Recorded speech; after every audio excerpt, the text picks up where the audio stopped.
Students, SB ইনস্টিটিউটের YouTube চ্যানেলে তোমাদের সবাইকে ওয়েলকাম।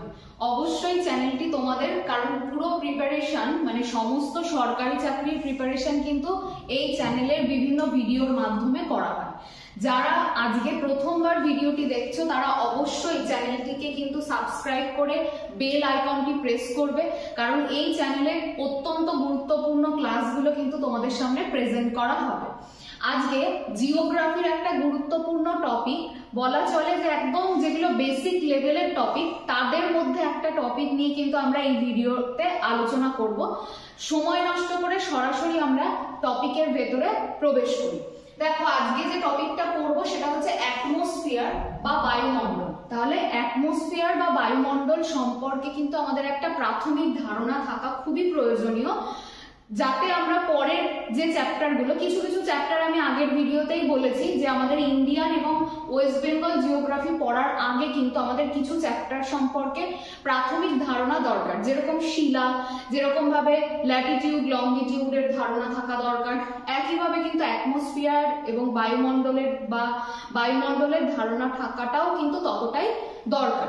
তাহলে চলো প্রথমে দেখি আমরা প্রথম স্লাইডে কি রয়েছে।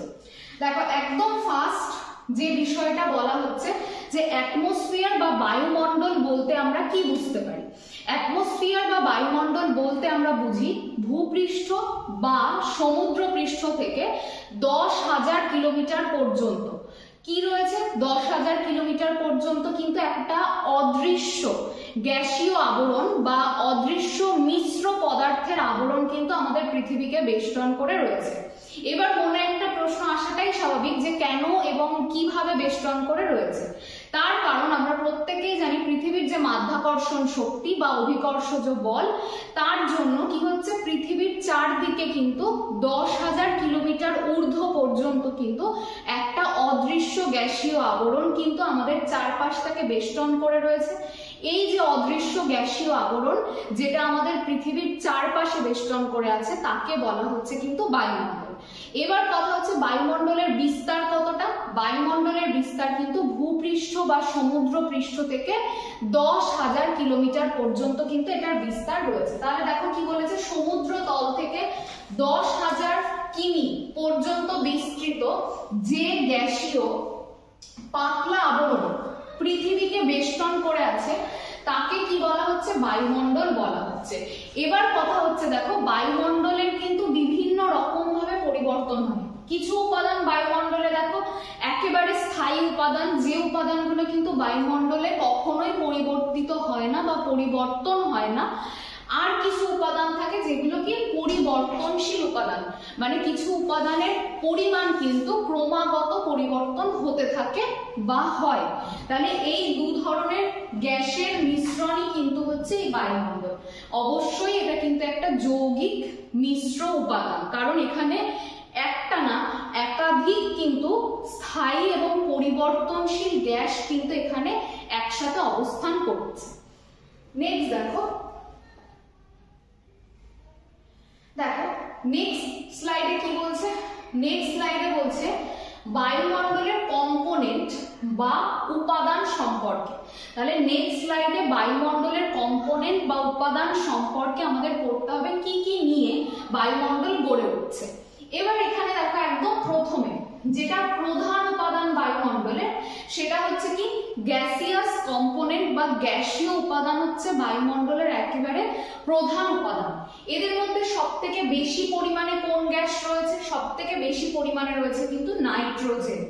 এছাড়া দেখো অক্সিজেন রয়েছে, argon, carbon dioxide, sulphur dioxide, methane, ammonia, ozone, xenon, krypton, helium, neon এবং রেডন।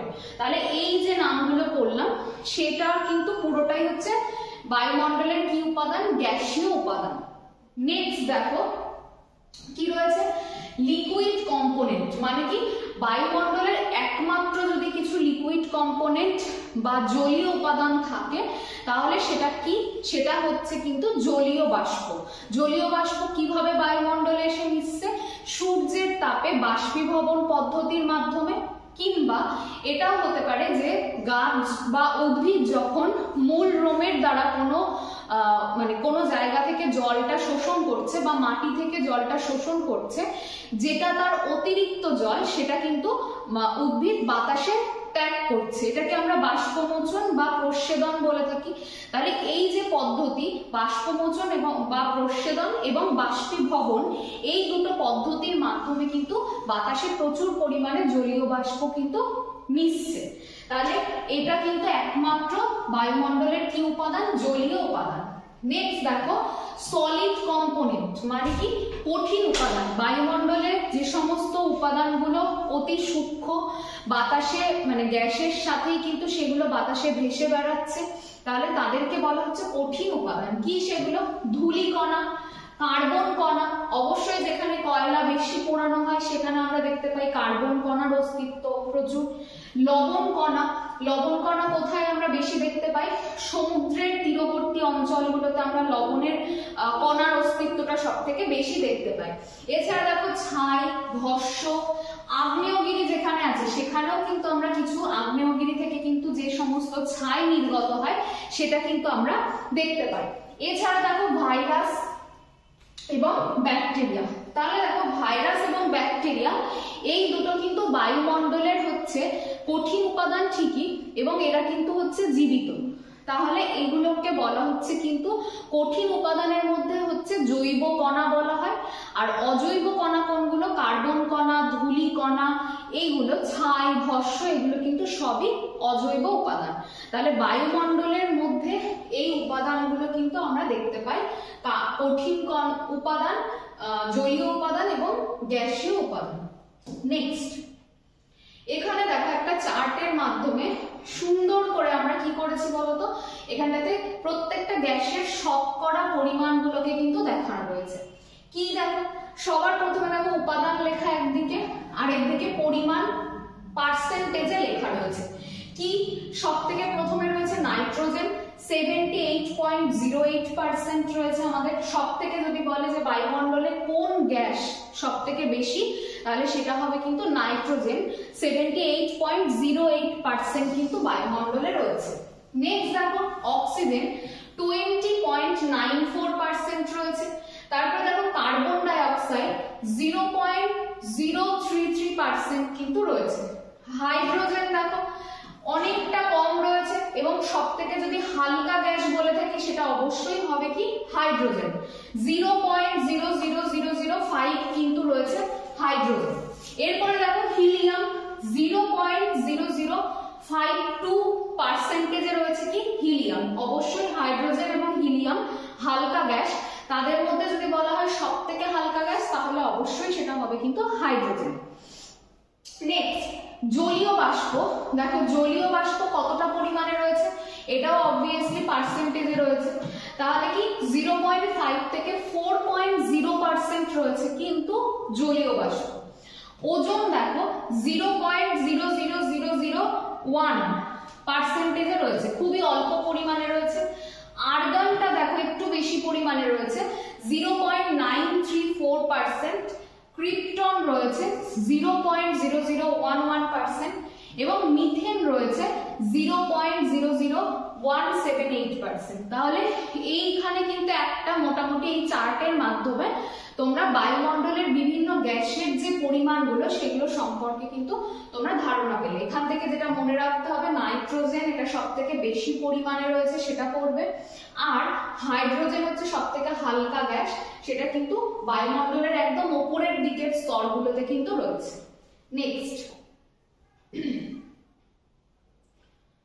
আচ্ছা এখানটাতে দেখো কি বলা হচ্ছে, এখানে লেখা আছে লেয়ারিং অফ অ্যাটমসফিয়ার।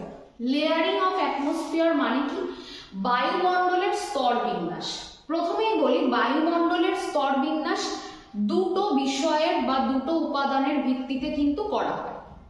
প্রথম যে উপাদানটাকে ব্যবহার করা হয় সেটা হচ্ছে রাসায়নিক গঠন বা উপাদান। তাহলে রাসায়নিক গঠন অনুসারে বায়ুমণ্ডলের শ্রেণীবিন্যাস বা স্তর বিন্যাস আলাদা। আরেকটা উপাদান কাকে ব্যবহার করা হয়? বায়ুমণ্ডলের উষ্ণতার তারতম্যকে ব্যবহার করা হয়। তাহলে বায়ুমণ্ডলের উষ্ণতার তারতম্য অনুযায়ী সেখানেও কিন্তু আমরা আলাদা আলাদা স্তর কিন্তু আমরা দেখতে পাই। তাহলে প্রথমে আগে আমরা পড়ে নেব যে রাসায়নিক গঠন বা উপাদান অনুসারে বায়ুমণ্ডল কত প্রকার। এখানে কিন্তু আমরা দেখতে পাচ্ছি বায়ুমণ্ডল দুটো স্তরে কিন্তু বিভক্ত, দুটো স্তরে বিভক্ত। প্রথমটার নাম কি? প্রথমটার নাম হচ্ছে সমমণ্ডল বা হোমোস্ফিয়ার। হোমো কথার অর্থ হচ্ছে সমান, আর স্ফিয়ার কথার অর্থ হচ্ছে মণ্ডল। তাহলে হোমোস্ফিয়ারের বাংলা হচ্ছে কি? সমমণ্ডল। এখানে কি বলছে?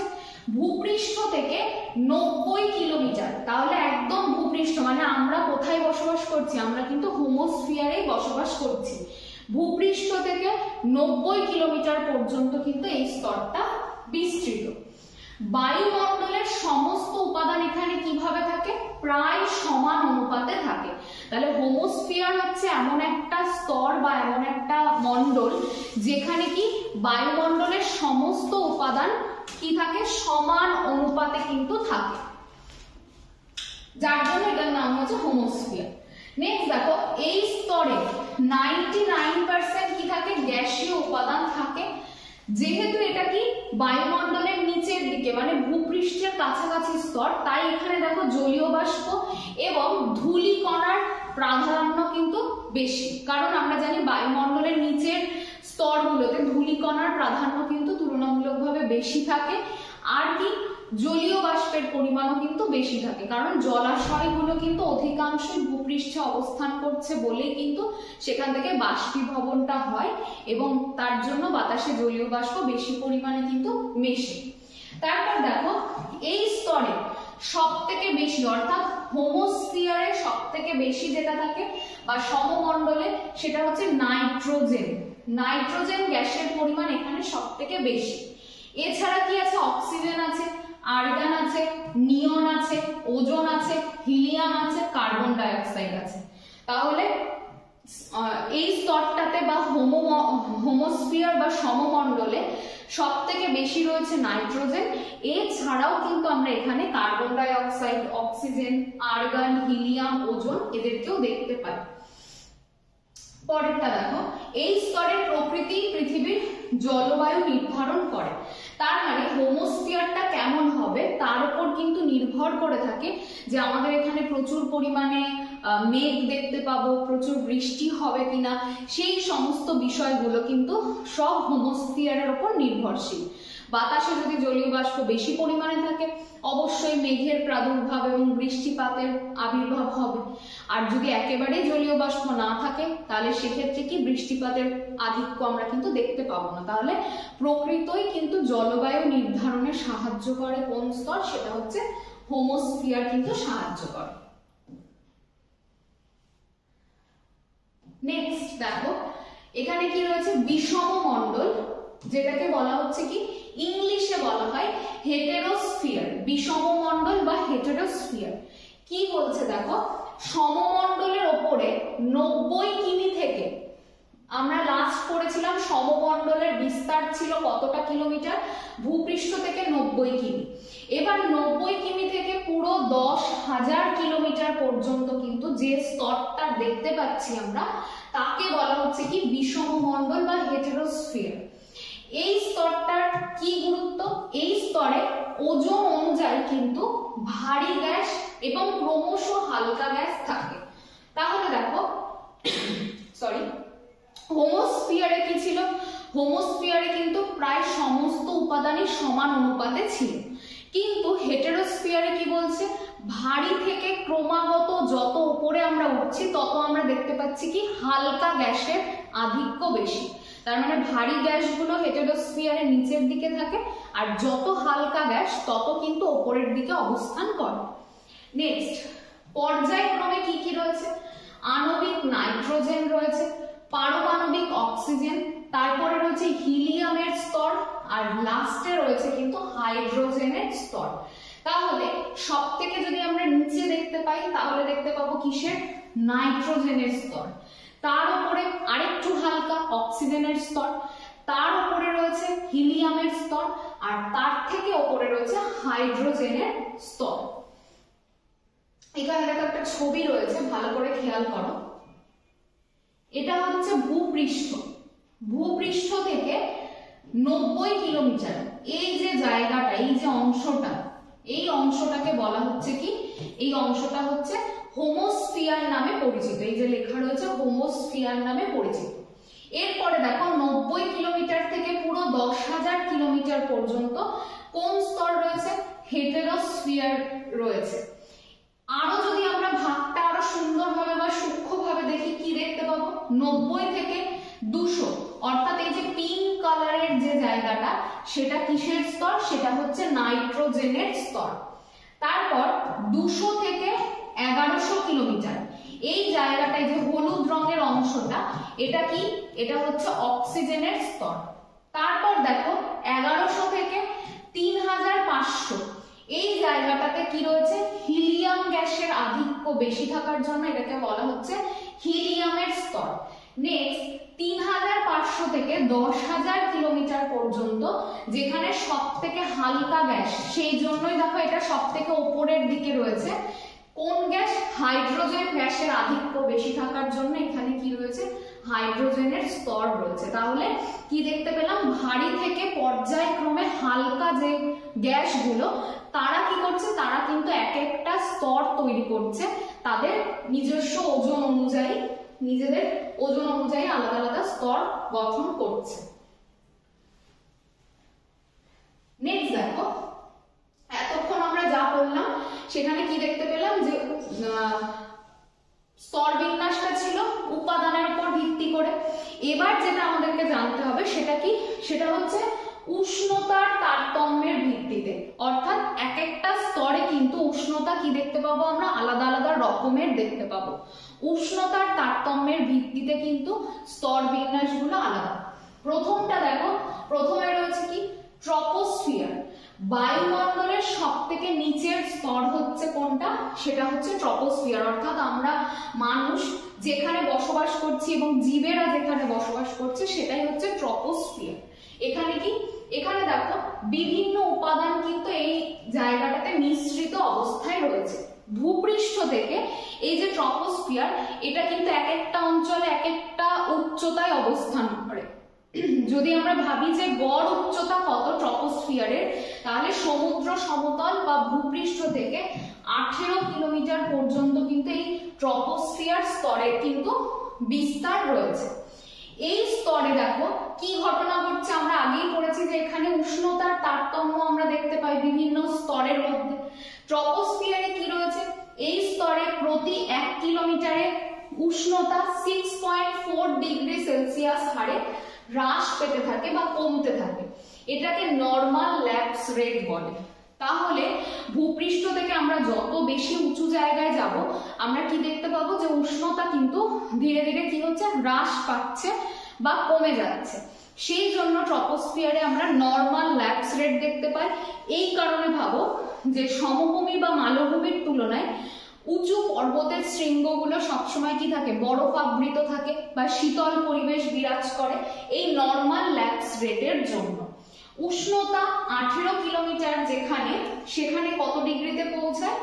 60 ডিগ্রি, -60 ডিগ্রি। হ্যাঁ, -60 ডিগ্রি সেলসিয়াস কিন্তু থাকে হচ্ছে উষ্ণতা।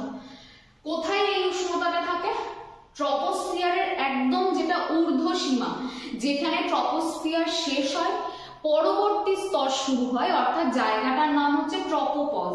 সেখানে থাকে কিন্তু এই উষ্ণতাটা, যেটা হচ্ছে -60 ডিগ্রি সেলসিয়াস। নেক্সট দেখো কি বলছে? এই ট্রপোস্ফিয়ারে মেঘ, ঝড়, বৃষ্টি এগুলো খুব বেশি হয়। কারণটা কি? কারণ ট্রপোস্ফিয়ারের মধ্যে কি রয়েছে? ধূলিকণা রয়েছে। ট্রপোস্ফিয়ারের মধ্যে ধূলিকণা ছাড়াও আমরা জলীয় বাষ্পের উপস্থিতি দেখতে পাই।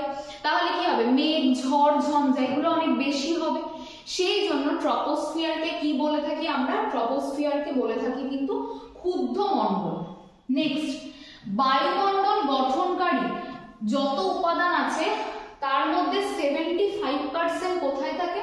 75% থাকে ট্রপোস্ফিয়ার। বাকি 25% কিন্তু বাকি 5টা স্তরে কিন্তু আমরা দেখতে পাই, আর মানে বাকি স্তরগুলোতে দেখতে পাই। আর 75%ই থাকে কিন্তু ট্রপোস্ফিয়ার। নেক্সট, ট্রপোস্ফিয়ারের ঊর্ধ্ব সীমানাকে কি বলে? ট্রপোপজ। পজ মানে থেমে যাওয়া, অর্থাৎ ট্রপোপজ এমন একটা জায়গা যেখানে ট্রপোস্ফিয়ার শেষ হয়ে যায় এবং পরবর্তী স্তর বা স্ট্র্যাটোস্ফিয়ার কি হয়? শুরু হয়।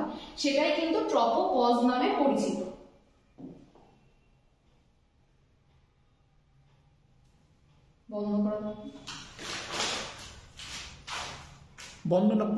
নেক্সট দেখো, এরপর আমরা পড়বো হচ্ছে স্ট্র্যাটোস্ফিয়ার। স্ট্র্যাটোস্ফিয়ারে কি বলছে দেখো, স্ট্র্যাটোস্ফিয়ার হচ্ছে আমাদের বায়ুমণ্ডলের দ্বিতীয় স্তর। এটা ট্রপোস্ফিয়ারের উপরে অবস্থিত বা ট্রপোপজের উপরে অবস্থিত। তাহলে এই যে স্ট্র্যাটোস্ফিয়ার, এই স্তরটা 18 কিলোমিটার থেকে, আমরা একটু আগেই বললাম যে গড়ে 18 কিলোমিটার পর্যন্ত ছিল ট্রপোস্ফিয়ার। স্ট্র্যাটোস্ফিয়ারটা কিন্তু 18 কিলোমিটার থেকে প্রায় 50 কিলোমিটার কিন্তু বিস্তৃত এই স্তরটা। তাহলে দেখো, এই যে স্ট্র্যাটোস্ফিয়ার স্তরটা 18 থেকে 50 কিলোমিটার পর্যন্ত বিস্তৃত। এই স্তরে দেখো উচ্চতা বৃদ্ধির সঙ্গে সঙ্গে ট্রপোস্ফিয়ার অর্থাৎ বায়ুমণ্ডলের প্রথম যে স্তর, উচ্চতা বৃদ্ধির সাথে সাথে উষ্ণতা হ্রাস পাচ্ছিল। স্ট্র্যাটোস্ফিয়ারে কি হলো? ঠিক বিপরীত ঘটনা। উচ্চতা বৃদ্ধির সঙ্গে সঙ্গে উষ্ণতা কি হতে শুরু করলো? বৃদ্ধি পেল। আগেরটাতে দেখো যে গড়ে প্রায় আমরা বলতে পারবো 58 বা 60 ডিগ্রি সেলসিয়াস ছিল উষ্ণতা। এখানে দেখো বেড়ে গিয়ে, এবং 58 বা 60 যেটা, সেটা কিন্তু মাইনাস ছিল, -60 ডিগ্রি সেলসিয়াস ছিল। এবার দেখো স্ট্র্যাটোস্ফিয়ারে কত হলো? উষ্ণতা বৃদ্ধি পেল, পেয়ে 0 ডিগ্রি সেলসিয়াস কিন্তু উষ্ণতা হলো। তাহলে স্ট্র্যাটোস্ফিয়ারে উচ্চতা বৃদ্ধির সাথে সাথে আমরা দেখছি উষ্ণতাও কিন্তু বৃদ্ধি পায় এবং সেটা কিন্তু 0 ডিগ্রি সেলসিয়াস হয়। এরপর দেখো, এই যে স্ট্র্যাটোস্ফিয়ার, এখানে একটা খুব গুরুত্বপূর্ণ বিষয়, সেটা কি? সেটা হচ্ছে ওজোনোস্ফিয়ার বা ওজোন স্তর। সেটা কত থেকে কত? সেটা 20 কিলোমিটার থেকে 35 কিলোমিটার পর্যন্ত কিন্তু বিস্তৃত। তাহলে স্ট্র্যাটোস্ফিয়ারের একটা গুরুত্বপূর্ণ স্তর যেটা 20 থেকে 35 কিলোমিটার পর্যন্ত বিস্তৃত, সেটাকে বলা হচ্ছে ওজোন স্তর বা ওজোনোস্ফিয়ার। এরপর দেখো, এই স্তর শান্ত মণ্ডল নামে পরিচিত। স্ট্র্যাটোস্ফিয়ারকে আমরা কি বলে থাকি? শান্ত মণ্ডল। কেন? কারণ এখানে দেখো জলীয় বাষ্পের উপস্থিতি কিন্তু তুলনামূলকভাবে অনেক কম। যদি কোনো স্তরে জলীয় বাষ্প কম উপস্থিত থাকে তাহলে আমরা কি দেখতে পাবো? তাহলে সেখানে কিন্তু ঝড়, ঝঞ্ঝা, বৃষ্টিপাত এগুলোর পরিমাণ কিন্তু অনেকটাই কম হবে। স্ট্র্যাটোস্ফিয়ারে দেখো জেট বিমান চলাচল করে। তাহলে স্ট্র্যাটোস্ফিয়ারে কি চলাচল করছে? জেট বিমান। কারণ এই স্তরটা এতটাই শান্ত থাকে যে কোনো রকমের ঝড় ঝঞ্ঝা সেভাবে হয় না, তাই স্ট্র্যাটোস্ফিয়ার দিয়ে জেট বিমান চলাচলের জন্য কিন্তু খুবই আদর্শ। নেক্সট দেখো, এই স্তরে কিন্তু পার্ল ক্লাউড, এই একটা মানে মৌক্তিক মেঘ কিন্তু এখানে দেখতে পাওয়া যায়। খুব সুন্দর সাদা মুক্তোর মতন মেঘ। স্ট্র্যাটোস্ফিয়ারের ঊর্ধ্বসীমা, প্রত্যেকটা ঊর্ধ্বসীমাতেই কি থাকে? পজ থাকে। সেরকমই ট্রপোস্ফিয়ারের যেরকম ট্রপোপজ ছিল, স্ট্র্যাটোস্ফিয়ারের কিন্তু যেটা শেষ সীমানা সেটাকে কিন্তু স্ট্র্যাটোপজ বলা হয়। তাহলে আমরা এখন করছি উষ্ণতার ভিত্তিতে বায়ুমণ্ডলের শ্রেণীবিভাগ। প্রথমটাতে কি দেখেছিলাম? ট্রপোস্ফিয়ারে যে উচ্চতা বৃদ্ধির সাথে সাথে উষ্ণতা কমে গেছিল। এবার দেখলাম কি, যে উচ্চতা বৃদ্ধি পাচ্ছে যত, তত উষ্ণতাও বৃদ্ধি পাচ্ছে এবং সেটা মাইনাস থেকে চলে আসলো কোথায়? 0 ডিগ্রিতে। নেক্সট দেখো, নেক্সট এটা হচ্ছে বায়ুমণ্ডলের প্রায় মাঝামাঝি থাকা কিন্তু একটা স্তর, যেটাকে বলা হচ্ছে মেসোস্ফিয়ার। বায়ুমণ্ডলের এটা হচ্ছে তৃতীয় স্তর। তাহলে বায়ুমণ্ডলের তৃতীয় স্তরটার নাম কি? মেসোস্ফিয়ার। যেটা 50, লাস্ট আমরা পড়েছিলাম 50 কিলোমিটার অব্দি স্ট্র্যাটোস্ফিয়ার ছিল বা স্ট্র্যাটোপজ ছিল। এই 50 থেকে 80 কিলোমিটার পর্যন্ত কি বিস্তৃত? এই 50 থেকে 80 কিলোমিটার পর্যন্ত কিন্তু মেসোস্ফিয়ার কিন্তু বিস্তৃত। এবার দেখো, এখানে আগেরটাতে পেলাম উচ্চতা বৃদ্ধির সাথে সাথে উষ্ণতা কি হচ্ছিল? উষ্ণতা বেড়ে যাচ্ছিল। এবার আবার ঠিক বিপরীত ঘটনা দেখতে পাবো। উচ্চতা যত বাড়বে উষ্ণতা কি হতে থাকবে? আবার কমতে শুরু করবে। তাহলে এখানে দেখো উষ্ণতা হ্রাস পায়। উষ্ণতা কত হচ্ছে? কমে গিয়ে -93 ডিগ্রি সেলসিয়াস। তাহলে মেসোস্ফিয়ারে উচ্চতা যত বাড়ছে উষ্ণতা কি হচ্ছে, উষ্ণতা তত কমছে, -93°C কিন্তু উষ্ণতা হচ্ছে। এখানে দেখো মেসোস্ফিয়ারে কি হয়, উল্কা পিণ্ডগুলো পুড়ে ছাই হয়ে যায়। তাহলে মেসোস্ফিয়ারে উল্কা পিণ্ড কি হয়, পুড়ে ছাই হয়ে যায়, যার জন্য আমরা বলে থাকি যে বায়ুমণ্ডল আমাদের বিভিন্ন মহাজাগতিক বস্তুকণা থেকে কিন্তু আমাদেরকে প্রোটেক্ট করে। নেক্সট দেখো এখানে কি মেঘ দেখতে পাওয়া যায়, নক্টিলুসেন্ট নামক একটা মেঘ, যেটা মেসোস্ফিয়ারে আমরা দেখতে পাই। মেসোস্ফিয়ারের ঊর্ধ্বসীমাকে কি বলবো আমরা, পজ, কথাটা তো থাকছে, আর মেসোস্ফিয়ার থেকে মেসো অর্থাৎ এটাকে মেসোপজ বলা হয়। নেক্সট দেখো এখানে একটা ডায়াগ্রাম রয়েছে, এখানে বিভিন্ন স্তরগুলো সম্পর্কে কিন্তু দেখানো হচ্ছে, যে এই জায়গাটা অবধি দেখো এটা হচ্ছে ট্রপোস্ফিয়ার রয়েছে, এটা হচ্ছে স্ট্র্যাটোস্ফিয়ার, তার মধ্যে দেখো এই যে জায়গাটা এটা কিন্তু কি ওজোনোস্ফিয়ার বা ওজোন স্তর নামেও কিন্তু, সরি এটা হচ্ছে ট্রপোপজ নামে কিন্তু পরিচিত। এখানে দেখো কিছুটা জায়গাতে রয়েছে ওজোনোস্ফিয়ার বা ওজোন স্তর, এরপর দেখো রয়েছে কি মেসোস্ফিয়ার, মেসোস্ফিয়ারের ঊর্ধ্বসীমাকে মেসোপজ বলে। নেক্সট পড়বো আমরা থার্মোস্ফিয়ার, তারপর এক্সোস্ফিয়ার এবং সবার শেষে রয়েছে কি ম্যাগনেটোস্ফিয়ার। এইভাবে কিন্তু স্তরগুলো আলাদা আলাদা ভাবে বিন্যাস করা গেছে। দেখো একদম প্রথমে স্টার্টিং পয়েন্ট এখানে দেখো, যেখানে ট্রপোস্ফিয়ারের শেষ সেখানে উষ্ণতা দেখো প্রায় 60°, -60°C এর কাছে। যেখানে দেখো আবার দেখো উষ্ণতা কি হচ্ছে, বাড়ছে, যেটা স্ট্র্যাটোস্ফিয়ারের সর্বশেষ সীমানা, সেখানে যে উষ্ণতা কত হলো, 0° হলো, সরি। তারপরে আবার উষ্ণতা কমছে, প্রায় এখানে দেখো কত হলো, -80° হলো। তারপর আবার দেখো উষ্ণতা ক্রমাগত বাড়ছে, এবার কিন্তু আর কমেনি, উষ্ণতা এবার থেকে কিন্তু বাড়তে শুরু করবে, অর্থাৎ মেসোস্ফিয়ারের পর থেকে উষ্ণতা কিন্তু বাড়বে। তার আগে দেখো একবার কি হলো, কমলো, আবার বাড়লো, আবার কি হলো, কমলো, তারপরে ক্রমাগত বাড়ছে। নেক্সট দেখো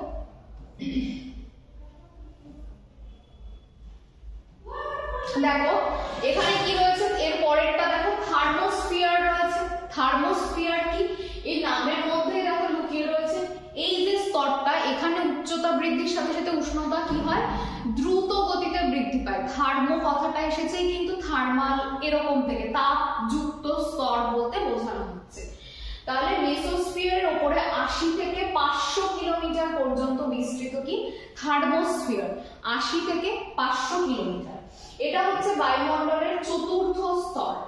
উচ্চতা যত বৃদ্ধি পাচ্ছে উষ্ণতা এবার কি হচ্ছে, খুব দ্রুত গতিতে বৃদ্ধি পাচ্ছে। আগে ছিল, আগেরটাতে দেখো মাইনাসে ছিল, সেখান থেকে উষ্ণতা কিন্তু দ্রুত গতিতে বৃদ্ধি পেয়ে 1200°C উষ্ণতা কিন্তু পৌঁছায়। এই স্তরে বায়ু কি হয়, আয়নিত অবস্থাতে থাকে। তাহলে এই স্তরটা কি, এই স্তরটাতে বায়ু কি হয়, কারণ দেখো এই যে থার্মোস্ফিয়ার, এখানে তোমার অতিবেগুনি রশ্মি, বিভিন্ন রঞ্জক রশ্মি, এক্স-রে, গামা রে, এগুলো এসে পৌঁছায়। এগুলোর সাথে কিন্তু বিক্রিয়ার জন্য কিন্তু বায়ুতে প্রচুর আয়নিত কণা থাকে, বায়ুটা আয়নিত অবস্থায় থাকে, এই জন্য এটাকে বলা হয় আয়নোস্ফিয়ার। খুব ইম্পর্টেন্ট বিষয় যে বায়ুমণ্ডলের কোন স্তরে বেতার তরঙ্গ প্রতিফলিত হয়, সেটা কোন স্তর, সেটা অবশ্যই হবে থার্মোস্ফিয়ার বা আয়নোস্ফিয়ার। তাহলে এই জায়গাটা থেকে বেতার তরঙ্গটা যায় বায়ুমণ্ডলের এই স্তরটাতে, থার্মোস্ফিয়ার বা আয়নোস্ফিয়ারে বাধা প্রাপ্ত হয় এবং পুনরায় পৃথিবীতে ফিরে আসে, যার জন্য আমরা কিন্তু বেতারটা শুনতে পাই। নেক্সট, এই স্তরের উপস্থিতির জন্য আমরা কি দেখতে পাচ্ছি, মেরুজ্যোতি দেখতে পাচ্ছি। সুমেরু এবং কুমেরুতে আমরা কিন্তু মেরুজ্যোতি কিন্তু দেখতে পাচ্ছি এই স্তরের উপস্থিতির জন্য। Next, exosphere. এক্সোস্ফিয়ারের মধ্যে থেকে কি পড়তে হবে, এক্সোস্ফিয়ারকে অনেকেই বলেন বায়ুমণ্ডলের একদম শেষ স্তর, কিন্তু কিছু কিছু বিজ্ঞানীরা বলেছেন যে না, এক্সোস্ফিয়ারের পর ম্যাগনেটোস্ফিয়ার কিন্তু রয়েছে। তাহলে এখানে দেখো এক্সোস্ফিয়ার 500 থেকে 1500 কিলোমিটার পর্যন্ত এক্সোস্ফিয়ার কিন্তু বিস্তৃত, যেটা থার্মোস্ফিয়ারের ওপরে রয়েছে। এই স্তরেও কিন্তু উষ্ণতা বৃদ্ধি পাবে। সব থেকে যদি বেশি উষ্ণতা দেখতে পাই সেটা অবশ্যই দেখতে পাবো এক্সোস্ফিয়ার। দেখো এখানে একটা জিনিস ভীষণ গুলিয়ে যায়, যদি বলে উচ্চতা বৃদ্ধির সঙ্গে সঙ্গে উষ্ণতা দ্রুত গতিতে বৃদ্ধি পায় কোন স্তরে, তাহলে সেটা থার্মোস্ফিয়ার। আর যদি বলে সর্বাধিক উষ্ণতা কোথায় দেখতে পাচ্ছি, এক্সোস্ফিয়ার, কারণ এরপর থেকে কিন্তু উষ্ণতা আর কমছে না, ক্রমাগত উষ্ণতা কি হচ্ছে, বাড়তে থাকছে। এরপর দেখো এক্সোস্ফিয়ার কি দিয়ে তৈরি, হিলিয়াম এবং হাইড্রোজেন, এই দুটো গ্যাস দিয়ে কিন্তু এক্সোস্ফিয়ার তৈরি। আমরা যে সমস্ত স্যাটেলাইট গুলো পাঠাই বা স্পেস স্টেশন, মানে যে জায়গাগুলোতে গিয়ে স্যাটেলাইট গুলো মানে দাঁড়ায়, সেই জায়গাগুলো কিন্তু সবই রয়েছে কিন্তু এক্সোস্ফিয়ারে। তাহলে স্পেস স্টেশন এবং স্যাটেলাইট গুলো আমরা কোন স্তরটাকে পাঠাই, এক্সোস্ফিয়ারে পাঠাই। দেখো এটা হচ্ছে বায়ুমণ্ডলের সর্বশেষ স্তর, যেটাকে কি বলা হচ্ছে, যেটা হচ্ছে ম্যাগনেটোস্ফিয়ার নামে পরিচিত। বলা হয় এই জায়গাটাতে একটা চুম্বক ক্ষেত্র বা ম্যাগনেট তৈরি হয়েছে, তাই এটাকে ম্যাগনেটোস্ফিয়ার বলা। 1500 থেকে 10,000 কিলোমিটার পর্যন্ত কিন্তু এই ম্যাগনেটোস্ফিয়ারটা কিন্তু বিস্তৃত। এই স্তরে দেখো একটা স্থায়ী তড়িৎ চুম্বকীয় ক্ষেত্রের সৃষ্টি হয়েছে।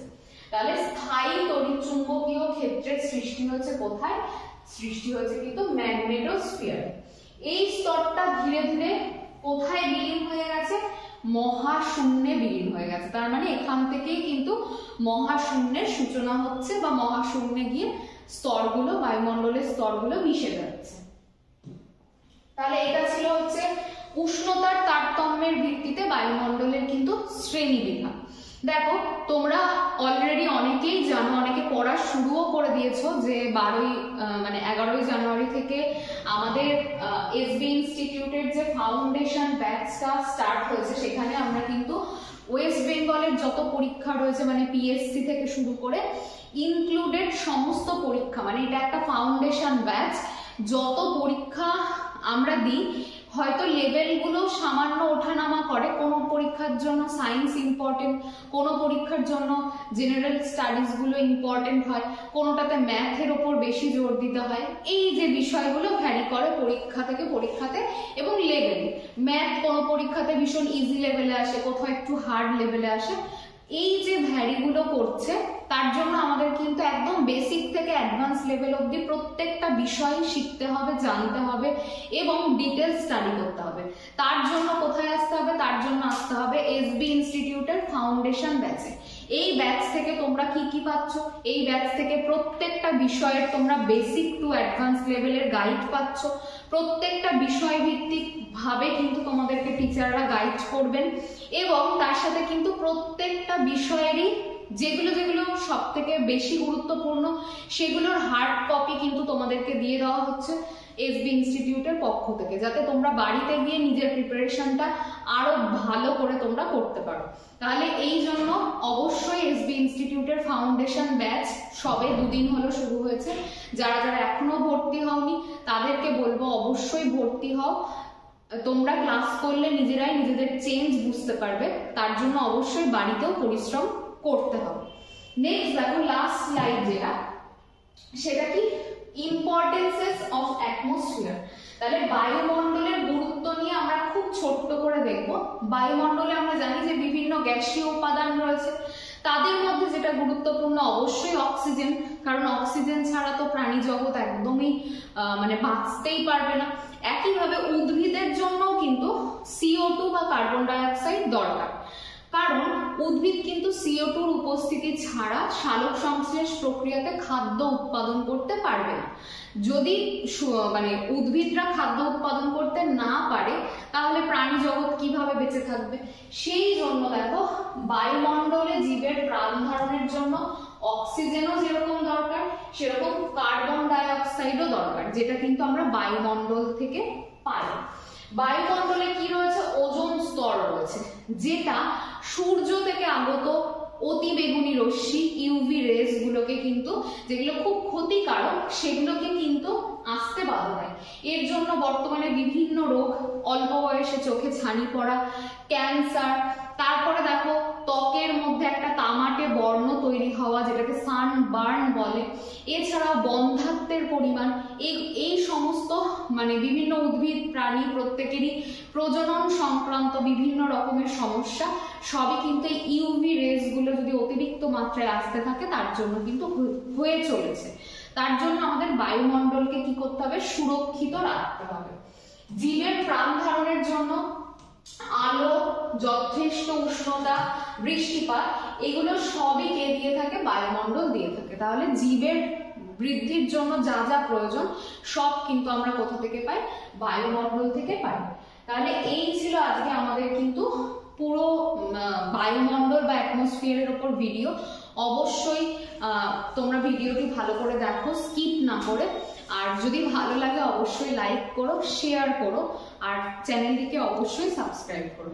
সবাইকে অসংখ্য ধন্যবাদ ভিডিওটি দেখার জন্য।